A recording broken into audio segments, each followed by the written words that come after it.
Hello. Drew Crawford asked a few weeks ago if I would do a brief video lesson to share on the website for senior week at camp, and so I told him that I would be more than happy to do that. Grateful for the opportunity, and sorry that we're not able to be together as we normally would be at this time of year.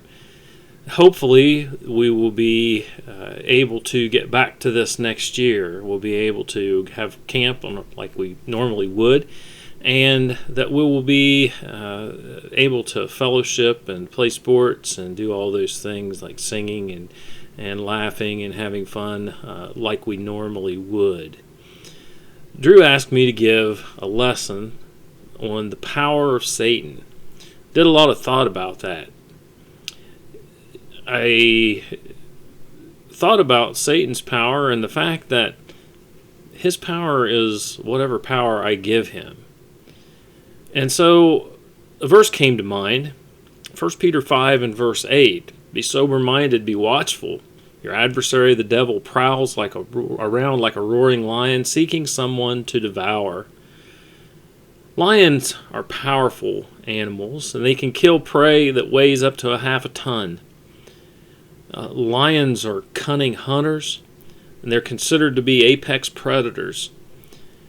Between 1990 and 2005, at least 563 villagers in Tanzania were attacked by lions and eaten. Many of them were eaten by lions.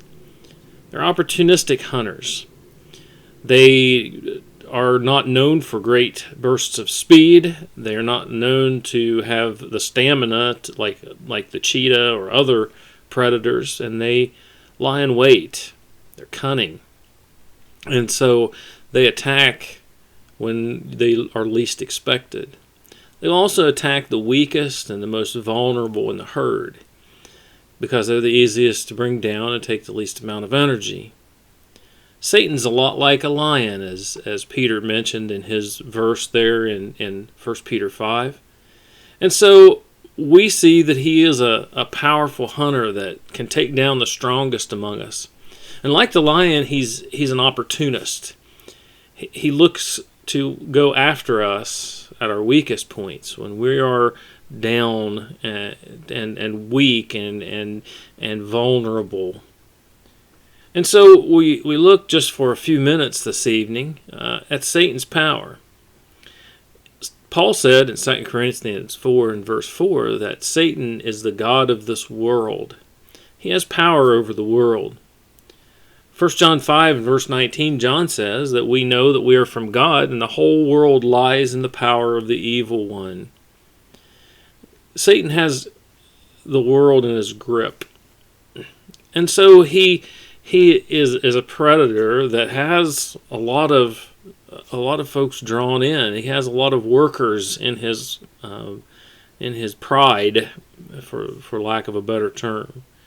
And so he preys on our weaknesses. And those weaknesses come in the form of our desires. We all have desires. We all have things that we like, things that we want, things that we may even lust after. John said in 1 John 2, verses 15 through 17, not to love the things of this world, or this world itself, or the things of this world. If anyone loves the world, the love of the Father is not in him. For all that is in the world, and he talks about desires, the desires of the flesh and the desires of the eyes, the pride of life is not from the Father, but from the world. In other words, Satan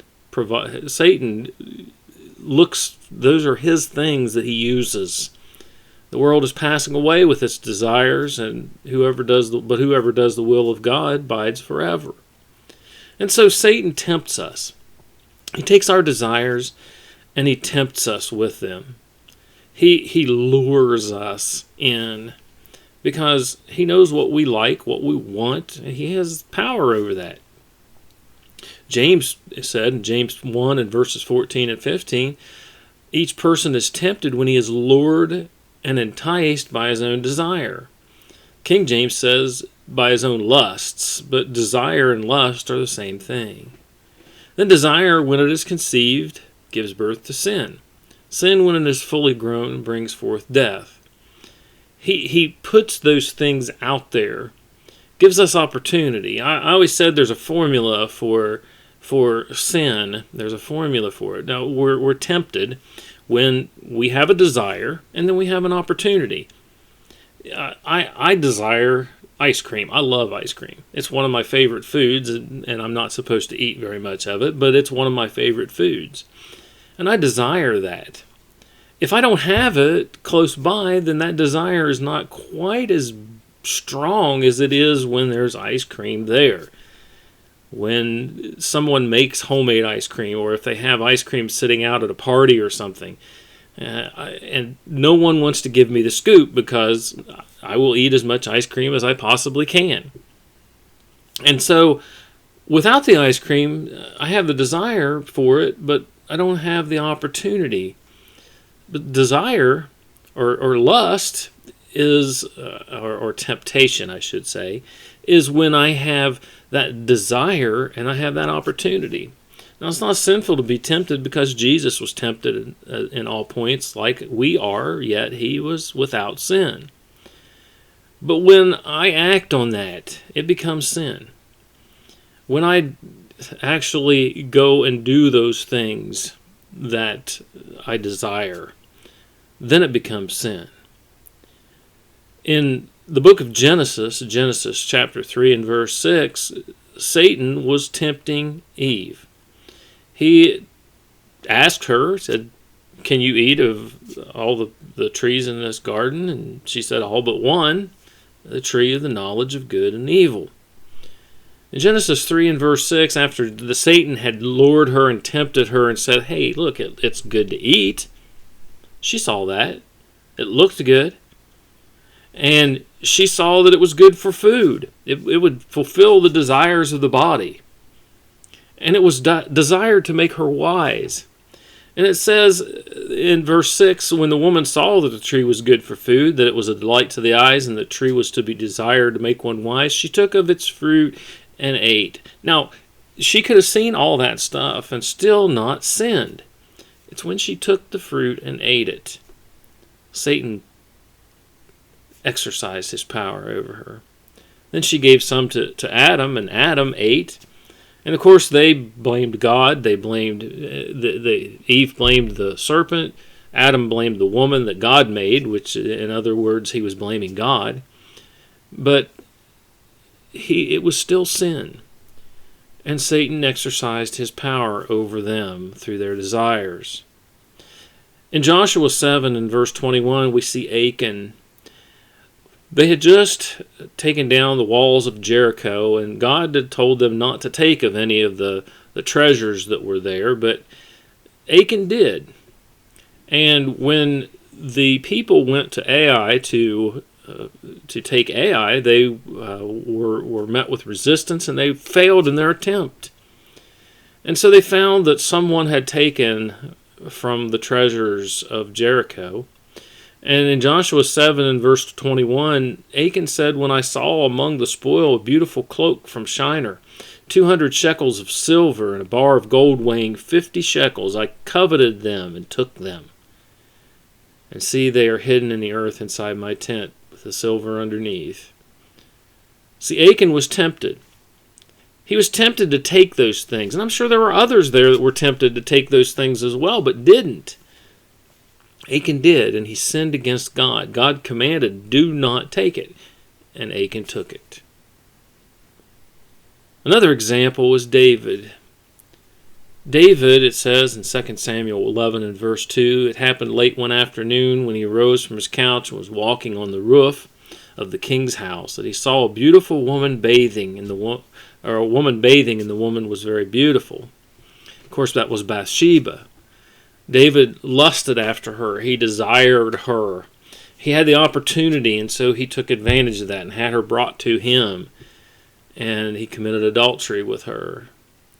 And that adultery snowballed. He tried to cover up when she became pregnant with his child, and when it happened so that he couldn't get her husband, Uriah the Hittite, to go into her they had Uriah killed. So he was guilty of adultery, he was guilty of lying, and he was guilty of murder. All because he allowed Satan to have power over him and take advantage of his opportunities. If we are going to stand against the power of the devil, we have to resist him. In the next verse, in 1 Peter 5 and verse 9, Peter says, resist him, firm in your faith, knowing that the same kinds of suffering are being experienced by your brotherhood throughout the world. Resist him. James says in James 4 and verse 7, submit yourselves therefore to God, resist the devil, and he will flee from you. Nothing better than having the devil flee from you, but that's not easy to do. Remember, he preys on your desires. He preys on the things that you want, the things that you have a desire for. He doesn't. Now, me, there are certain things that I don't desire. I don't desire alcohol. I had an uncle that was an alcoholic, and I don't desire alcohol, so I'm not tempted by it. But it's not always easy to do. He's not gonna tempt you with things that you don't desire. He's going to tempt you with the things that you do desire. Just as he tempted Jesus in the wilderness. Matthew chapter 4 and verses 1 through 11, Jesus was led up by the Spirit into the wilderness to be tempted by the devil. And after fasting 40 days and 40 nights, he was hungry. And the tempter came to him and said to him, if you are the Son of God, command these stones to become loaves of bread. Now think about this. Jesus was, after 40 days, was no doubt hungry. Could he have made those stones bread? Absolutely. But Jesus answered, it is written, man shall not live by bread alone, but by every word that comes from the mouth of God. Then the devil took him to the holy city and set him on the pinnacle of the temple. Said to him, if you're the Son of God, pardon me, cast yourself down, for it is written, he will command his angels concerning you, and on their hands they will bear you up, lest you strike your foot against a stone. Satan knew that Jesus was God's Son, but he still tempted him. Wouldn't it be tempting for Jesus to say, I'll show you? But Jesus said again, it is written, you shall not put the Lord your God to the test. It would have been a sin for him to do that. He would have been going against everything God had wanted him to do. And so again, the devil took him up to a very high mountain and showed him all the kingdoms of the world and their glory. Now remember, we said that Satan is the god of this world. And he said to him, all these things I will give you if you will fall down and worship me. Satan would have given Jesus all those things. All he would have had to have done was to fall down and worship him, but that would have gone against everything that God had planned. But Jesus had to be tempted. And you think about it, for that to be a temptation, there had to be a desire there for these things. But Jesus said, begone, Satan, it is written, you shall worship the Lord your God, and him only shall you serve. And the devil left him. Behold, the angels came and were ministering to him. Every time he was faced with Satan's temptations, he said, it is written. The Bible gives us the answers, how to overcome the power of Satan. God gives us that power. 1 Corinthians 10 and verse 13, no temptation has overtaken you that is not common to man. God is faithful. He will not let you be tempted beyond your ability, but with the temptation, he will provide you a way of escape that you may be able to endure it. How do we endure it? We need to have the right weapons. Put on the whole armor of God, Ephesians 6 and verses 11 through 17. Because we don't wrestle against flesh and blood, but against the rulers, against authorities, against the cosmic powers over this present darkness, against the spiritual forces of evil in the heavenly places. Therefore take up the whole armor of God, that you may be able to stand in the evil day, and having done all, to stand. Stand therefore, having fastened on the belt of truth, and having put on the breastplate of righteousness, and as shoes for your feet, having put on the readiness given by the gospel of peace. In all circumstances, take up the shield of faith, with which you can extinguish the flaming darts of the evil one. Take the helmet of salvation and the sword of the Spirit, which is the Word of God. Remember, Satan is a powerful force that we must guard ourselves against. But if God is with us, who can be against us? He will help us. If we put our trust and faith in Him, He will help us fight against the power of Satan.